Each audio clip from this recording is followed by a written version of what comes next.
Hi అండి, నమస్తే. Welcome to my channel. ఈరోజు వీడియోలో సింపుల్గా బగారా రైస్ చేసి చూపించబోతున్నాను. వీడియో కనుక మీకు నచ్చితే లైక్ చేయండి.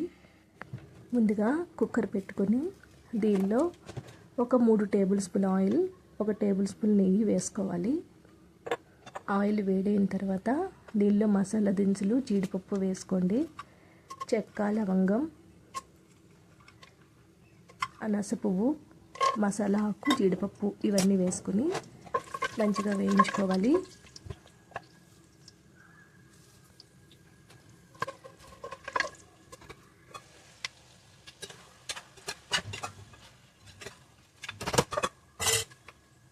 ఇప్పుడు దీనిలో 2 పెద్ద ఆనియన్స్ కట్ చేసుకుని వేసుకోండి. పచ్చిమిర్చి కూడా వేసుకోవాలి. ఇవన్నీ కూడా మంచిగా కలర్ చేంజ్ అయ్యే వరకు కూడా వేగనివ్వాలి.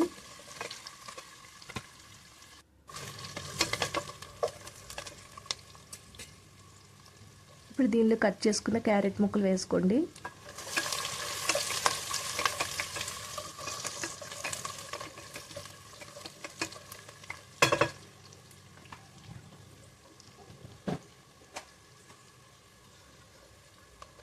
ఇప్పుడు మసాలా పేస్ట్ వేసుకోవాలి. ముందుగానే ప్రిపేర్ చేసి పెట్టుకోండి. అల్లం, వెల్లుల్లి, చెక్క, లవంగం, దాల్చిన చెక్క, ధనియాలు, జీలకర్ర, మసాలా ఆకు ఇవన్నీ కూడా మసాలా పేస్ట్ చేసుకొని పక్కన పెట్టుకొని 2-3 టేబుల్ స్పూన్లు వేసుకోవాలి. ఇదంతా కూడా పచ్చివాసన పోయే వరకు వేగనివ్వండి. కొంచెం సాల్ట్ వేసుకొని వేగనివ్వండి. ఇప్పుడు దీనిలో కొత్తిమీర, పుదీనా కూడా వేసుకోండి.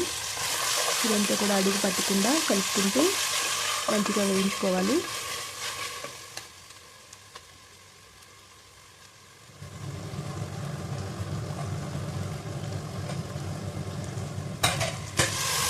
కొద్దిగా వాటర్ వేసుకుని అడుగు పట్టకుండా ఈ విధంగా మొత్తం కూడా పచ్చివాసన పోయే వరకు కూడా వేగనివ్వండి. కాసేపు మూత పెట్టి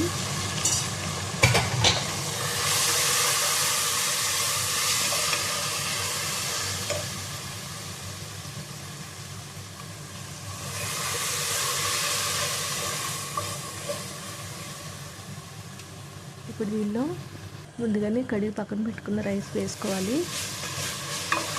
బాగా వేగిన తర్వాత మాత్రమే వేసుకోండి, లేకపోతే పచ్చివాసన వస్తుంది.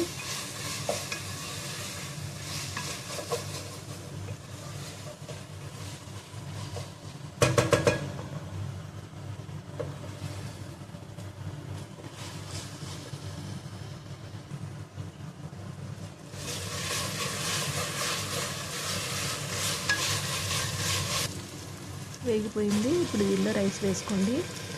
నేను 5 గ్లాసుల రైస్ తీసుకున్నాను.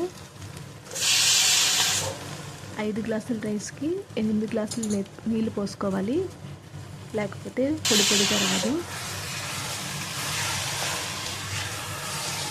ఇలా రైస్ ఒక్కసారి కలుపుకొని అప్పుడు వాటర్ వేసుకోండి. వాటర్ వేసుకున్న తర్వాత ఒకసారి సాల్ట్ సరిపోయిందో లేదో చూసుకుని సరిపడినంత సాల్ట్ వేసుకుని మూత పెట్టుకుని 3 విజిల్స్ రానివ్వాలి.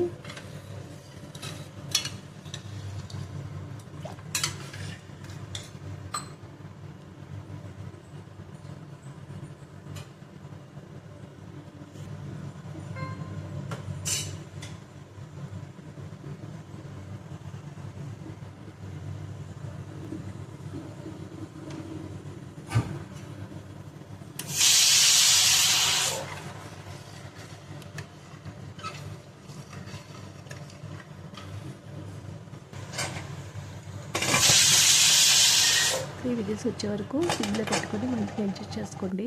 అంతే, రెడీ అయిపోయింది. ఒక్కసారి కలుపుకోండి. అంతేనండి, ఎంతో సింపుల్గా బగారా రైస్ రెడీ అయిపోయింది.